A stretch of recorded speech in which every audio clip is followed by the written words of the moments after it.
Salve, salve turma, tudo certo com vocês? Lucas Tadioto aqui para mais um vídeo, hoje analisando os jogos dessa quarta-feira de futebol. Temos aí brasileiros em campo pela Copa Libertadores da América. Temos também aqui um jogo muito interessante que a gente vai analisar, que é a Supercopa da Europa. PSG e Tottenham aqui se enfrentam às 16 horas, então a gente vai falar dos brasileiros aí na Libertadores, vai falar também de Copa Sul-Americana e vai falar desse jogo da Supercopa da Europa. Então, fica comigo aqui nesse vídeo que eu vou trazer as melhores análises aí para vocês nesses jogos de quarta-feira, beleza? Bom, começando primeiro então com esse jogo aqui às 19 horas pela Copa Libertadores, Cerro Porteño e Estudiantes de La Plata. O primeiro jogo vai ser lá no Paraguai, na casa do Cerro Porteño, e a gente tem aqui duas equipes que vivem momentos aí diferentes nos seus campeonatos nacionais, né? Se a gente pegar aqui pelo histórico, o time do Cerro Porteño é líder aqui no Campeonato Paraguaio, né? No Clausura, que é o retorno do Campeonato Paraguaio. Então, o Cerro Porteño aqui em 7 rodadas do Clausura é o líder com 17 pontos. Vem fazendo uma campanha muito boa aqui com 5 vitórias e 2 empates, e até aqui não perdeu no Clausura da primeira divisão paraguaia. Vai jogar aqui no final de semana contra o Guarani, que é o vice-líder, tá 1 ponto atrás, então vale a liderança no final de semana, então tá com a atenção dividida aqui a equipe do Cerro Porteño, mas obviamente a Libertadores é sempre prioridade aqui para essas equipes, principalmente no caso do Cerro Porteño, que não tem Libertadores ainda aí na sua galeria de troféus, né? Então a gente vai ver o Cerro Porteño disputando esse jogo contra o Estudiantes na sua casa, onde precisa fazer resultado para encaminhar aí uma classificação nos 180 minutos, né, construindo esse placar de vantagem no agregado. Por outro lado, o Estudiantes da Argentina, se a gente pegar aqui o campeonato argentino, né, a gente vai ver aqui, pegando o anual aqui, né, são 20 rodadas disputadas até aqui, e o Estudiantes é apenas o 13º colocado aqui no campeonato argentino, né? O campeonato argentino que é dividido entre 2 grupos, né? O Estudiantes ele está no grupo A, né? E no grupo A, em 4 rodadas, o Estudiantes tem 3 vitórias e 1 derrota, né? Mesmo assim, no geral, a classificação do time do Estudiantes não é muito boa, como eu mostrei aqui para vocês, aqui na classificação anual, né, que diz respeito à temporada toda, o Estudiantes é apenas o 13º colocado, né? Então, vamos ver aí o que o time do Estudiantes pode apresentar de diferente. Muito provavelmente, a postura principalmente das equipes argentinas quando jogam fora de casa é tentar conseguir um resultado aí que não seja de uma desvantagem tão grande para poder trazer a decisão para o confronto dentro da sua casa, e é o que o Estudiantes da Argentina deve fazer aqui nesse confronto, né? Então a gente tem um cenário aqui com preços bastante equilibrados. O Cerro Porteño é levissimamente favorito aqui com odd 2,70, o Estudiantes com odd 2,90, né? Então aqui a gente tem boa possibilidade de buscar a correção de preço de qualquer uma das equipes aqui, levando em consideração que se o Estudiantes conseguir conter o ímpeto do Cerro Porteño aqui, que é uma equipe que tem dificuldade para propor jogo, né? O time do Cerro Porteño é uma equipe que joga muito mais na transição, não é um time que joga com tanto a posse de bola no campo do adversário, então a gente pode ver aqui sim a equipe do Estudiantes conseguindo equilibrar o jogo desde o começo contra o Cerro Porteño, e isso vai fazer com que o preço do time da casa corrija de maneira mais rápida, já que o mercado aqui não apontou com mais segurança um favorito determinado aqui nesse jogo, né? A gente pode ver aí que os preços estão bem parecidos, então buscar uma correção de odds aqui em qualquer uma dessas duas equipes pode ser interessante no cenário com bola rolando, tá? A minha preferência aqui, naturalmente, é trabalhar sempre contra a equipe que tiver menos posse, que tiver menos volume de jogo, né? Então, se eventualmente o Cerro Porteño não conseguir se impor, não conseguir se mostrar dono do jogo, principalmente nos primeiros minutos aí do primeiro tempo, a gente pode sim buscar uma correção de preço aqui, que vai fazer com que essa odd do Cerro Porteño inverta de lugar com a odd do Estudiantes, inclusive tendo uma boa margem de correção aqui, tá? Então, esse primeiro jogo eu atento a vocês para essa possibilidade de um lay ao pior em campo, sendo ele o pior em campo o dono da casa, beleza? Depois, às 21 horas, a gente tem um jogo aqui extremamente interessante também, que é esse jogo aqui entre Flamengo e Internacional, um confronto aqui já nas oitavas de final da Libertadores que coloca frente a frente duas equipes brasileiras aí. A gente sabe que hoje em dia no cenário sul-americano todos os times brasileiros aqui eles são em maior ou menor nível mais candidatos a chegar na disputa pelo título da competição. A gente está falando aqui do Flamengo, que aliás, na edição passada da Libertadores foi semifinalista, o Inter na edição retrasada foi semifinalista, então a gente tem aqui duas equipes que chegam aí nas fases mais decisivas da competição com certa regularidade, ou pelo menos tem chegado aqui nos últimos anos, né?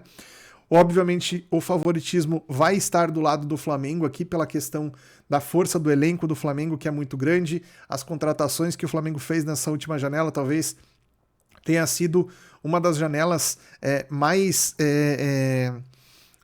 importantes a nível de investimento, né, que o Flamengo fez aí nessa janela de meio de ano no futebol brasileiro, né, em toda a história do futebol brasileiro. Acho que em nenhum momento a gente viu aí um clube contratando tantos jogadores tão caros como o Flamengo contratou nessa última janela, né? Então a gente tem aqui uma equipe que se reforçou muito, né? Que perdeu poucos jogadores. Se a gente for ver aí a quantidade de jogadores que saíram da equipe do Flamengo, não foi uma quantidade grande, mas foram algumas peças importantes. Aí, a principal saída do elenco do Flamengo, sem dúvida, foi o Gerson, que era um jogador que vinha sendo protagonista junto aí com o Arrascaeta, junto com o De La Cruz, junto com outros jogadores importantes aí no time do Flamengo, né? Mas a saída desse jogador foi muito bem substituída já pelas contratações aí que o Flamengo acabou fazendo, né? Trazendo nomes aí de impacto no mercado europeu, ainda jogadores com bom potencial ainda para render muito tempo ainda no futebol. Então acredito que isso também faz com que o peso do preço do Flamengo pese bastante aqui para a gente ter o Flamengo mais favorito ainda do que poderia contra o Internacional aqui.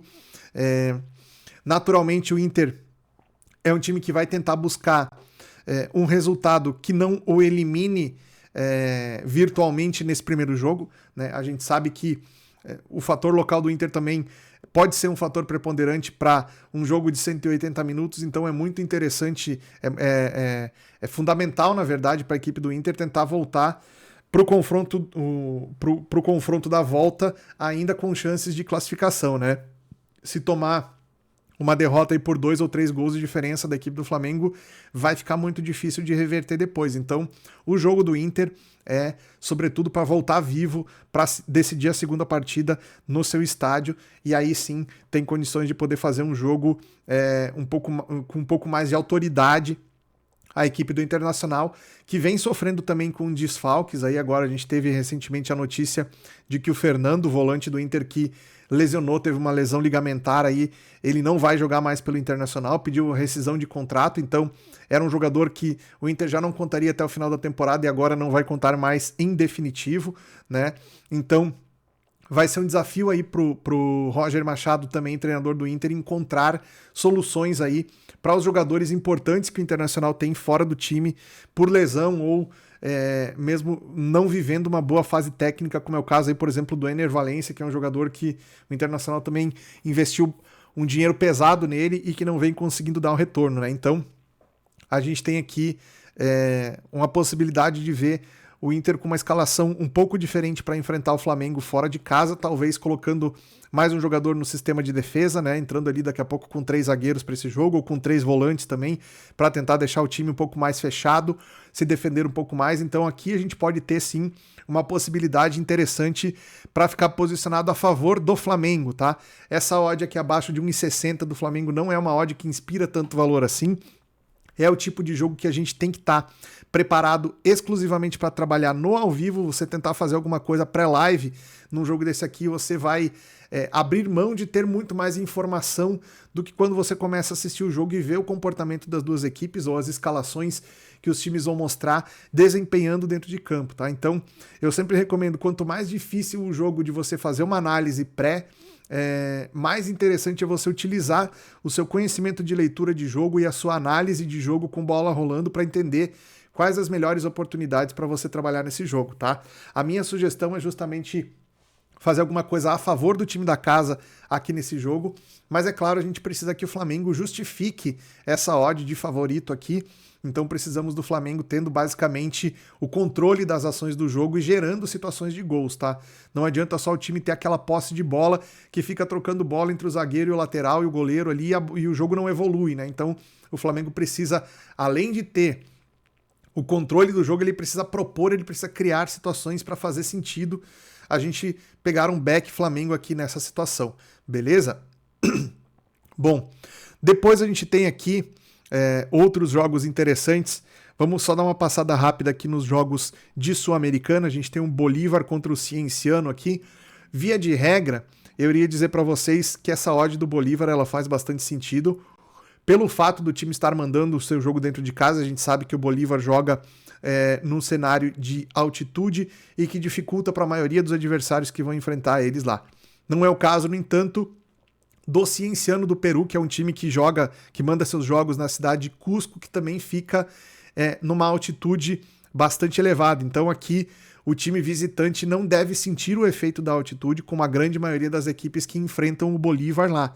Então, essa odd de 1,53 aqui sugere que o Bolívar é favorito porque é tecnicamente melhor que o Cienciano. Eu acredito que sim, que esse favoritismo existe, mas não necessariamente é um favoritismo para esse preço, tá? Então, se você for trabalhar esse jogo aqui no live, fique de olho porque o Bolívar não vai manter a mesma intensidade durante grande parte da partida. Então as janelas de oportunidade nesse jogo aqui, para você que quer operar back é o favorito, com essa odd abaixo de 1,60 aqui para o Bolívar, dificilmente você vai ter uma janela de espaço muito grande dentro do jogo para você poder aproveitar essas oportunidades. Então é interessante ficar de olho nos chutes de fora da área do time do Bolívar, nas bolas aéreas para dentro da área e nos lançamentos em profundidade que a equipe do Bolívar utiliza muito no seu repertório ofensivo aí, tá? A equipe do Cienciano é uma equipe que tem um bom contra-ataque, tem jogadores de velocidade para puxar contra-golpe, mas é muito fraca defensivamente, tá? É uma equipe que deixa bastante espaços, principalmente na compactação horizontal das suas linhas, né? O lateral fica muito longe do zagueiro, que fica muito longe do outro zagueiro, fica muito espaçado o time, e entre essas linhas os adversários conseguem geralmente criar situações interessantes. Então, vale a pena você ficar de olho se for assistir a esse jogo aqui e tentar fazer algum trading aqui, ok? Depois a gente tem aqui Alianza Lima e Universidade Católica. O Alianza Lima precisa construir um resultado de vantagem nesse primeiro jogo aqui dentro da sua casa para ir com uma situação mais tranquila. O Alianza Lima que eliminou na fase de playoffs a equipe do Grêmio vencendo fora de casa e vencendo dentro de casa primeiro e depois vencendo o Grêmio também fora de casa. Pegou aí o Grêmio num momento bem difícil aí da temporada também, com desfalques importantes. O Grêmio, de certa maneira, até meio desmobilizado para jogar esse playoff de Sul-Americana. Parece que o time, o Grêmio não priorizou muito no planejamento, principalmente o jogo fora de casa, onde não fez um bom jogo e o Aliança conseguiu uma vitória lá. Então, dependendo de como a equipe equatoriana vier para esse confronto, esse Universidade Católica aqui não é o do Chile, tá? É a Universidade Católica do Equador. Então, portanto, o jogo de volta será no Equador e o Alianza Lima precisa muito fazer um resultado positivo aqui. Então, a tendência é que o time tente executar uma pressão nos primeiros minutos aqui.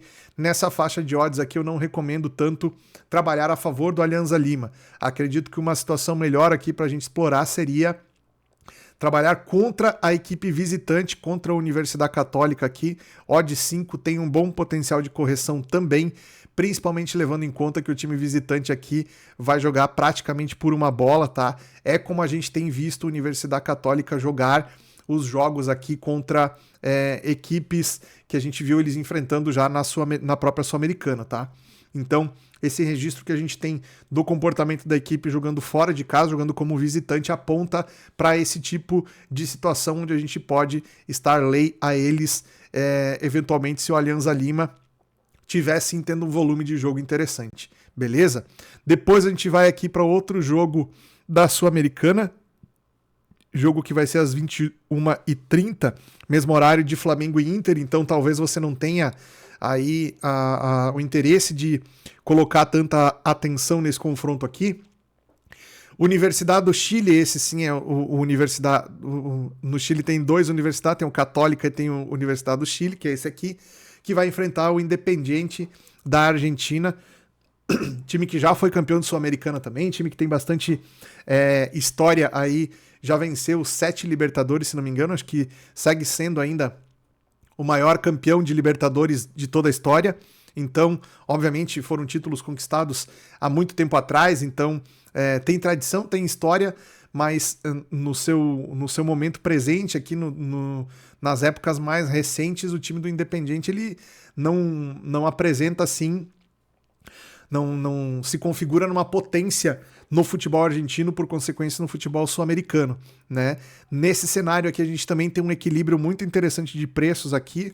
Universidade do Chile a 2,70 e o Independiente a 2,88.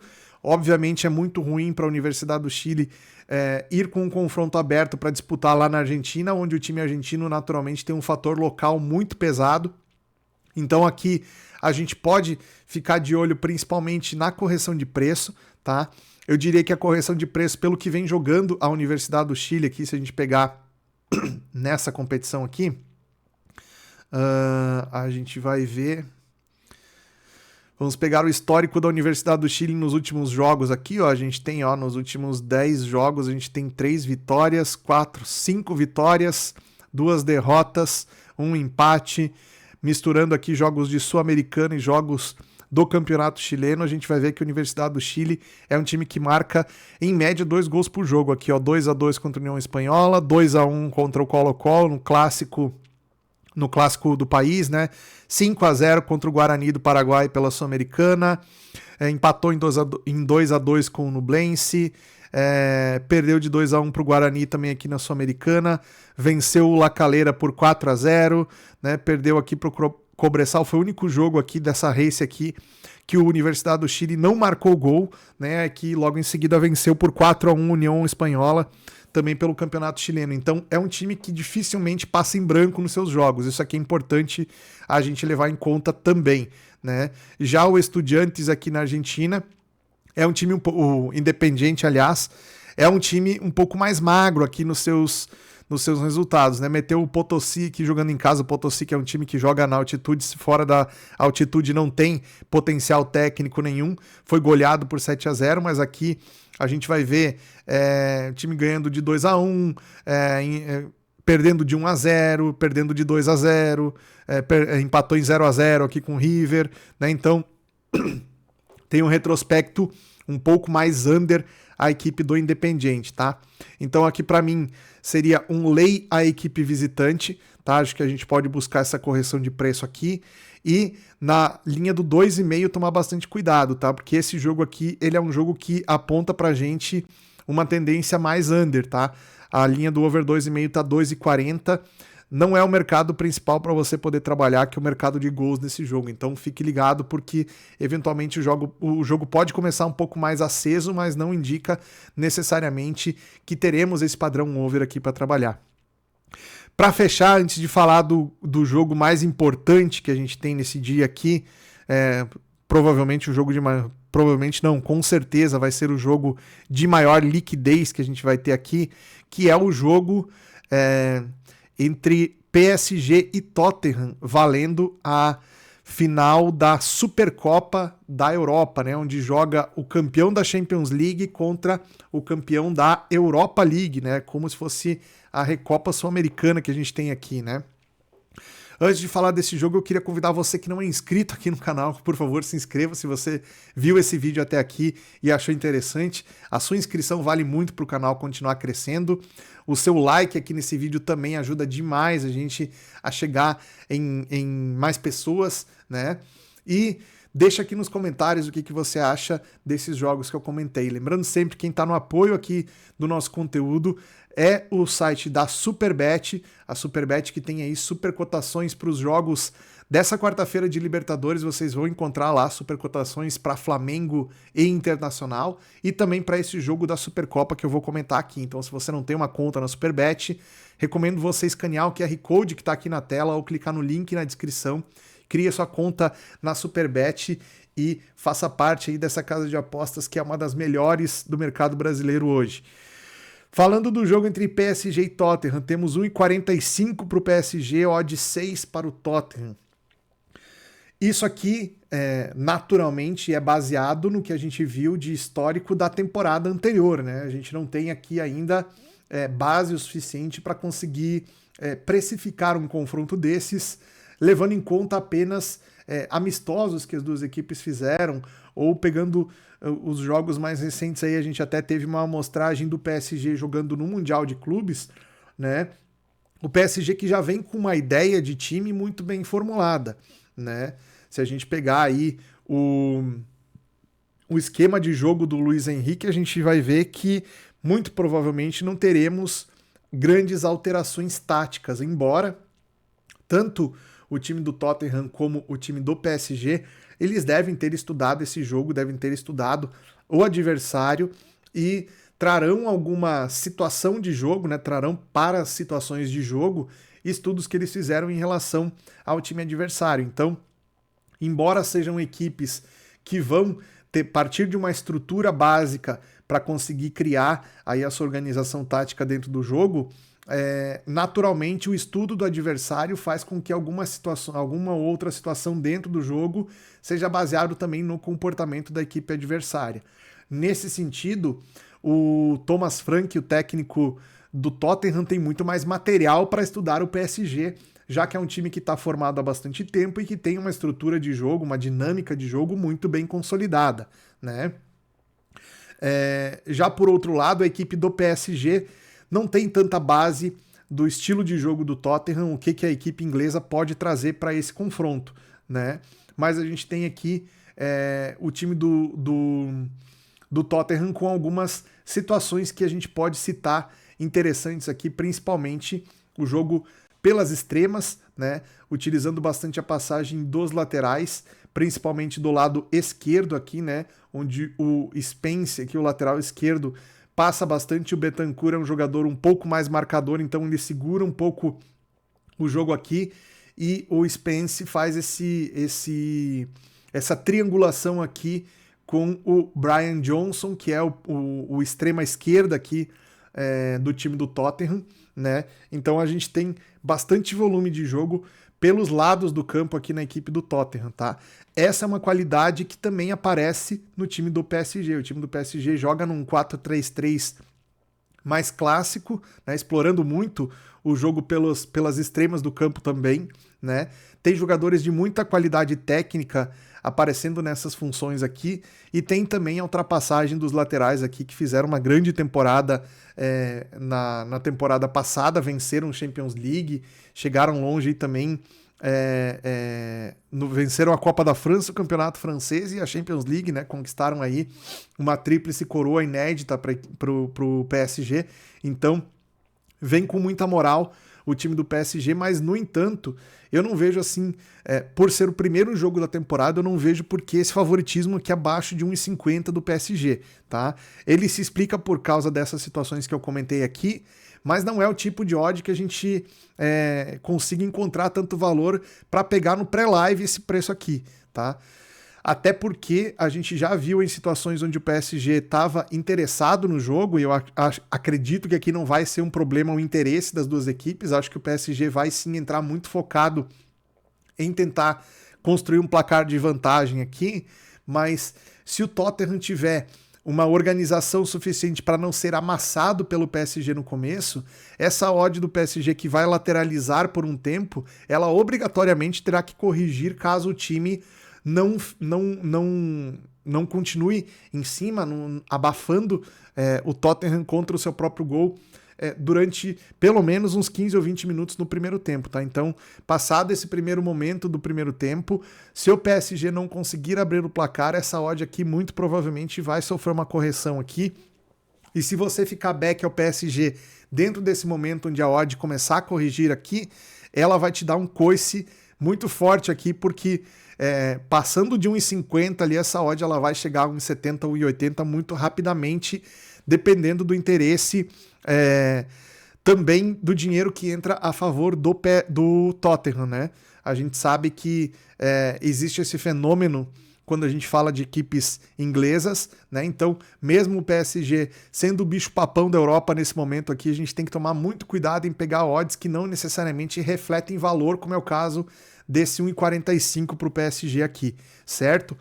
Como é um jogo onde a gente pode explorar também mercado de over, vai estar bastante amassado aqui, né? Quando a gente tem um favorito em campo neutro num jogo único como esse aqui, né? Pagando tão baixo, naturalmente a odd do over também vai amassar um pouco, e aqui amassou bastante, tá? A odd do over 2,5 tá pagando 1,44 agora, aqui o preço de referência que a gente tem, mas muito provavelmente para a hora do jogo ela vai estar mais amassada ainda, tá? Então eu considero que esse mercado aqui pode ser um mercado interessante se a gente tiver o placar aberto no primeiro tempo ainda, e aí buscar cenários de gols na segunda etapa. Eu acho bem possível isso acontecer, mas é a mesma relação que vale para o match odds, vale aqui para o mercado de over, tá? A gente vai estar exposto a favor da corrente do mercado, no entanto, não necessariamente com um valor interessante para poder realizar essas operações. Então, se você for trabalhar esses dois mercados, back ao PSG ou over goals com o jogo empatado, sobretudo, preste bastante atenção, porque aqui a gente tem odds realmente mais amassadas do que deveriam, na minha visão aqui, para esse tipo de confronto.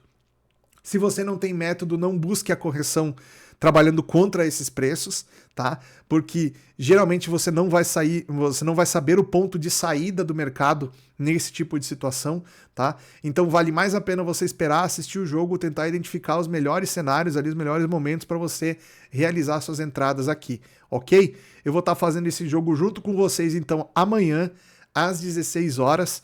Eu acho que eu não vou conseguir fazer live ainda, porque meu canal ainda está restrito, mas se eu não conseguir entrar em live pelo YouTube, eu vou estar com vocês lá no meu canal do Telegram, o link também está aqui na descrição do vídeo, beleza? Era isso, rapaziada, um grande abraço, nos vemos no próximo conteúdo, até lá!